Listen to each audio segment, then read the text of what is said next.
ایران امریکہ جنگ میں پاکستان کی بہترین سفارتکاری اور ثالثی کو پوری دنیا سراہ رہی ہے۔ اب کچھ حلقوں کی طرف سے یہ بھی کہا جا رہا ہے کہ افغانستان جو ہے وہ لچک دکھائے اور ان حالات میں افغانستان اور پاکستان کے درمیان جو تنازع ہے وہ بھی ختم ہونی چاہیے، مذاکرات ہونی چاہیے۔ اور اب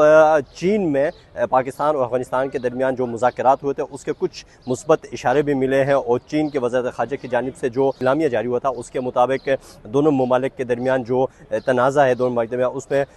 کو کم کرنے کے لیے کافی حد تک پیش رفت ہوئی ہے، اور اب کچھ جو باخبر لوگ ہیں ان کے مطابق کافی حد تک پیش رفت ہوئی ہے اور اگلا دور بھی شروع ہونے والا ہے۔ لیکن اصل سوال یہ ہے کہ ان دونوں ممالک کے درمیان یہ کشیدہ حالات کی بنیادی وجہ کیا ہے اور مذاکرات کی راہ میں رکاوٹ کیا ہے۔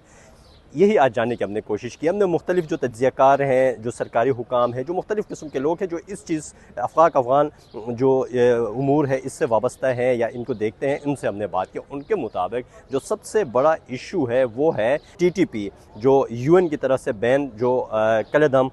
مسلح گروپ ہے تحریک طالبان پاکستان، وہی ہے اور افغانستان میں بیسڈ ہے، ان کی محفوظ پناہ گاہیں ہیں، اور ان پناہ گاہوں سے وہ پاکستان میں دہشت گردی پھیلا رہے ہیں، وہاں سے حملے ہو رہے ہیں اور پاکستان میں سرکاری حکام اور لوگوں کو ٹارگٹ کر رہے ہیں۔ پاکستان کا ایک ہی مطالبہ ہے کہ افغان طالبان جو وہاں پہ جو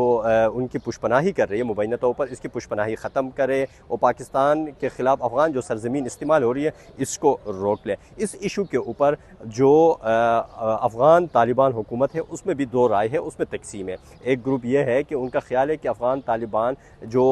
TTP ہے ان کو